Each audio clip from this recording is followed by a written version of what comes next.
afternoon. Um, Dan here, Diary of a Recovering Fentanyl Addict.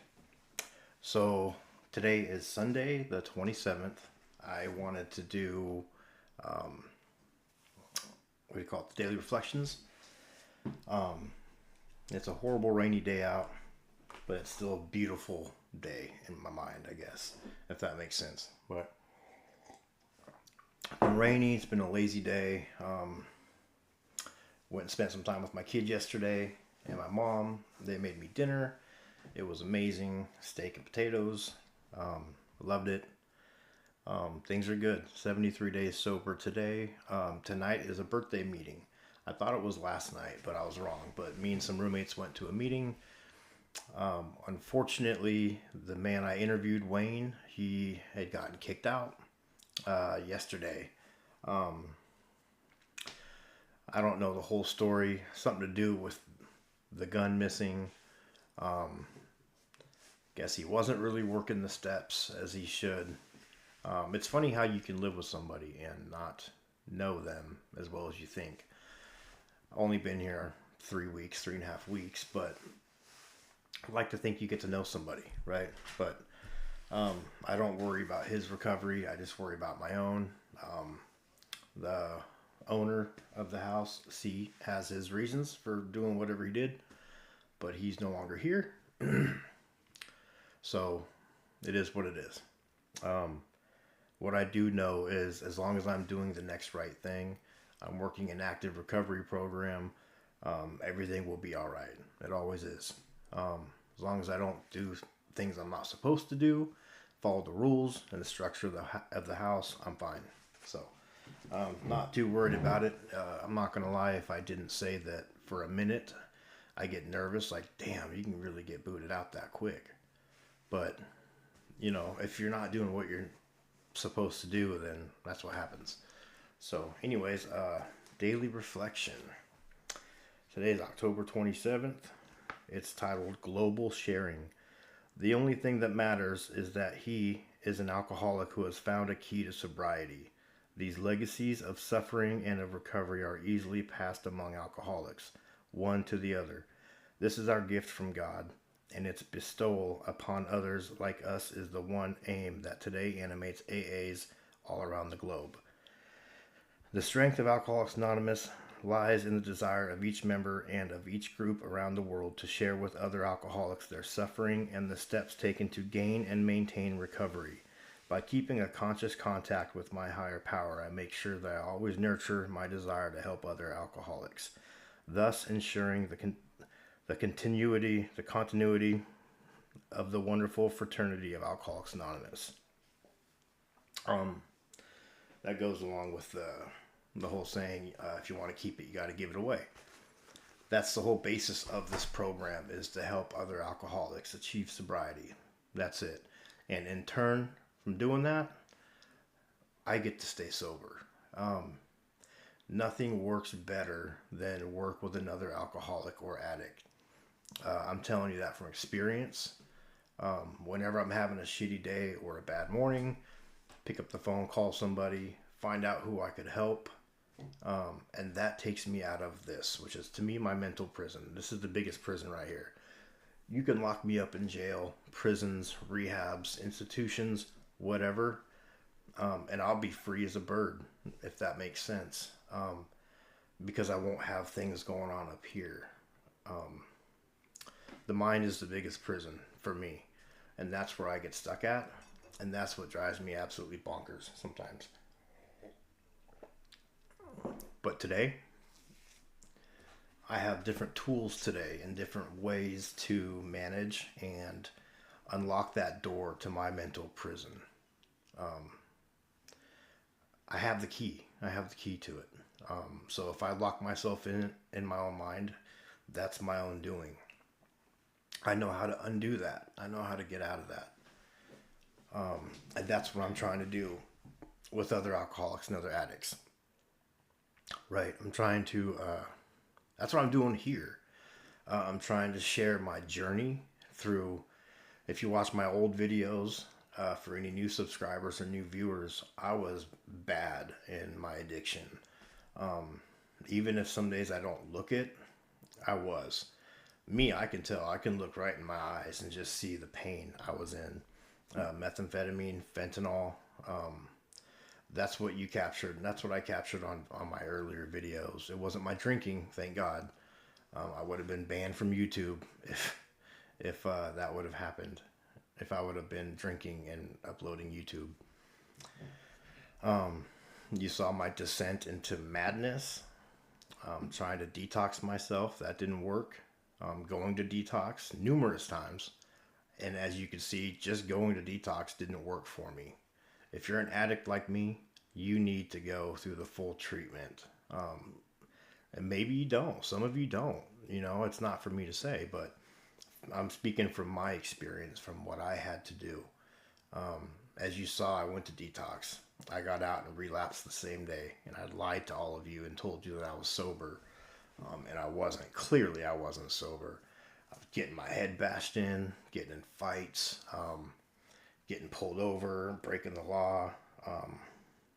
Had my 15-year-old and I living in an RV. I mean, come on.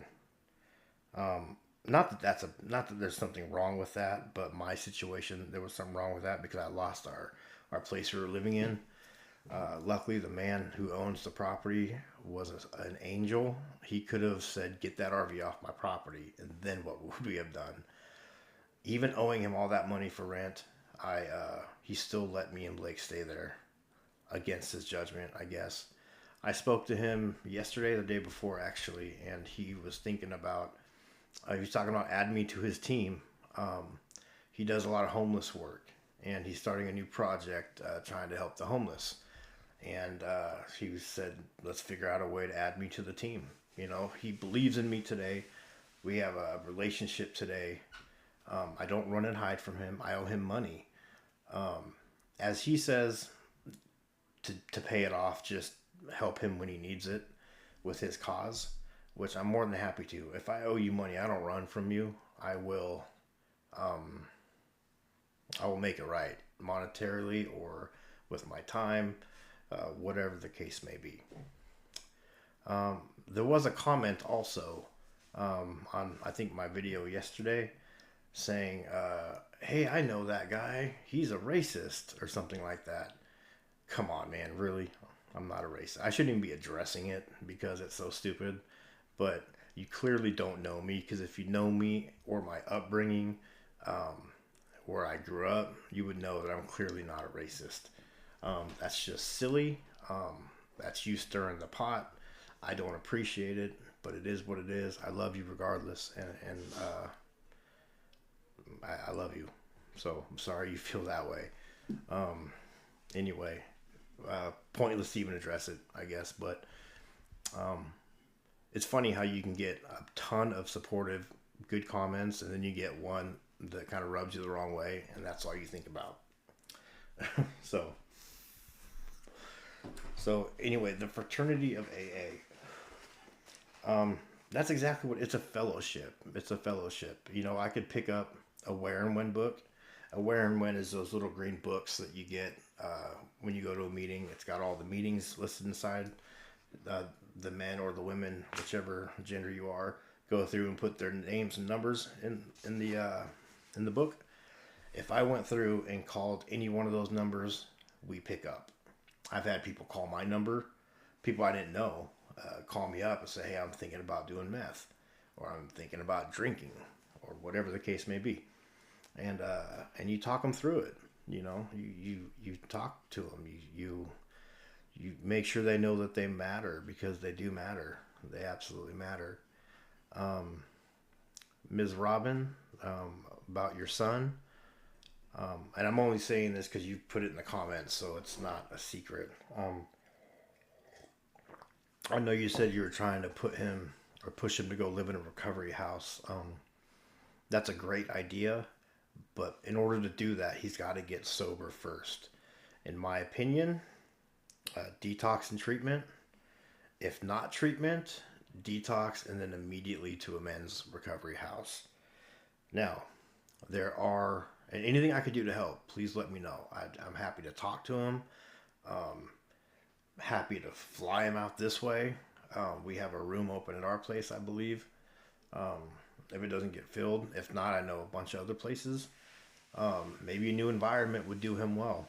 I would happily um, take him under my wing, I guess, over here in Washington, if you wanted to do that, if you'd be open to it.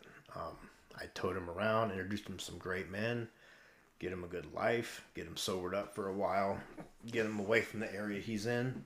Whatever I could do to help, okay? I'm here. Just use me if you need to. Now, there's sober houses and there's recovery houses. I lived in a sober house before, and a sober house compared to a recovery house is like this.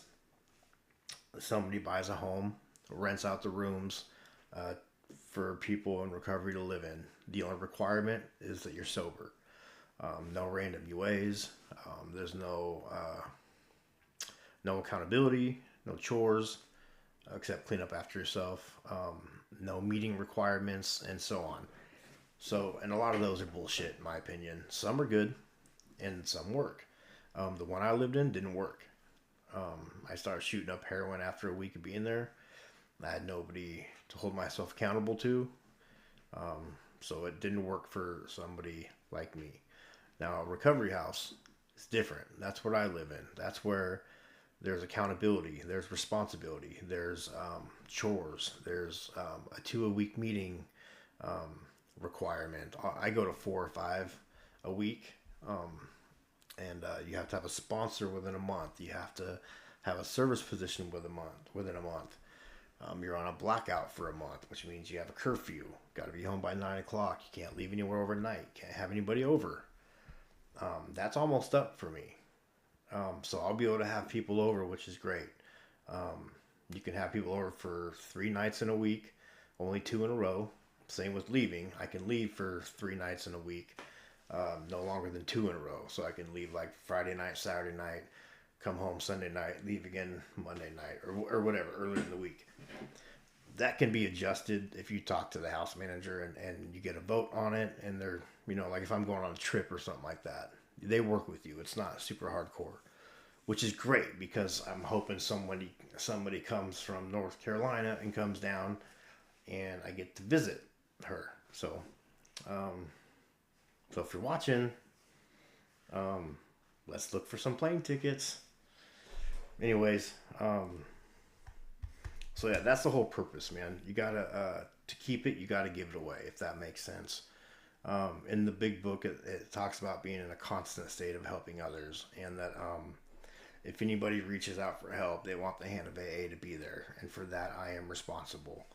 If you're going to be a member of Alcoholics Anonymous, you absolutely need to be there for your fellow alcoholic. That's the only way you'll stay sober for an alcoholic like me. Like I said, it's not for everybody. People don't go to meetings. People are able to get sober and stay sober. For me, that looks like madness and chaos in my head because all you've done was take the drugs and alcohol away from me. I'm still the same person with the same problems, with the same underlying issues. I have to get down to the roots and causes and the character defects of my disease. Okay?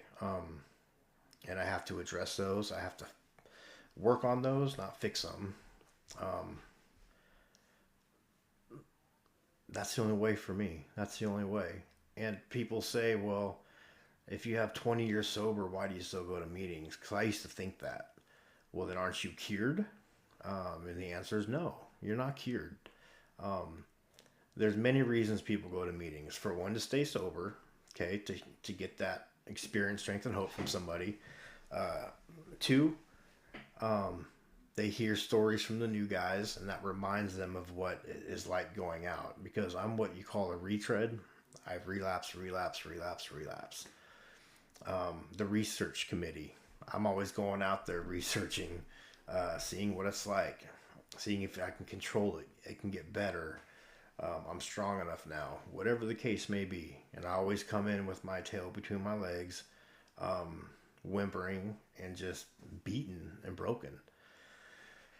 And an old timer hears that and it reminds them that it doesn't get any better out there. It does not get any better. And the third reason is that's where we catch the new guys. It's like fishing. You know, we get a guy that just shows up and he's got 2 days sober, and he's at his wit's end. He's broken. He doesn't know what to do. That's where we pounce on them. We don't pounce on them, but we smother them with love, and try to show them that there's another way. There's a way to be sober and happy and in active recovery. You know, today we get to go to treatment centers and speak to people in treatment centers. We get to sponsor people. I don't sponsor anybody yet because I haven't gone through the steps. I'm meeting with my sponsor on Tuesday. In the meantime, he has me reading a story out of the big book and highlighting things that stand out to me. He's also having me write down 10 things I'm powerless over and how my life is unmanageable. That way, when we have our first meeting, we have stuff to talk about and get to know each other a little bit. So that'll be Tuesday. Tonight we have a house meeting. We turn in our slips. We have a birthday night at 5:30 at New Arrivals Hall with food and coins. I'm going to get my 60-day coin, so I will show you guys my coin. And yeah, things are good, man. It sucks that Wayne's gone. We have a new guy in the house. We'll just call him R. I'm not going to say his name. Older guy living on the streets. He's got maybe 5 or 6 days sober, off meth. He really wants it, man. He came in here beaten and broken as well, and it looks like he wants it bad. So I've talked to him a few times, took him to a meeting yesterday, which is another thing in the house. If you're in your first 30 days, if somebody from the house asks you to go to a meeting, you can't say no. Unless you're working or you have a legitimate reason to not go. Or if anybody in the house says, hey, I need to go to a meeting, can somebody take me? We're obligated to take them. So anyway, thank you for giving me your time. I appreciate you watching. That was a daily reflection called Global Sharing. Yeah, that's what I gotta do to stay sober today. So I love you guys. You guys are all amazing. I appreciate each and every one of you. I'm sorry about that dark hair. It's gonna be growing back. It is what it is. So I love you, and thank you for helping me stay sober another day. And tomorrow will be day 74. All right. Love y'all.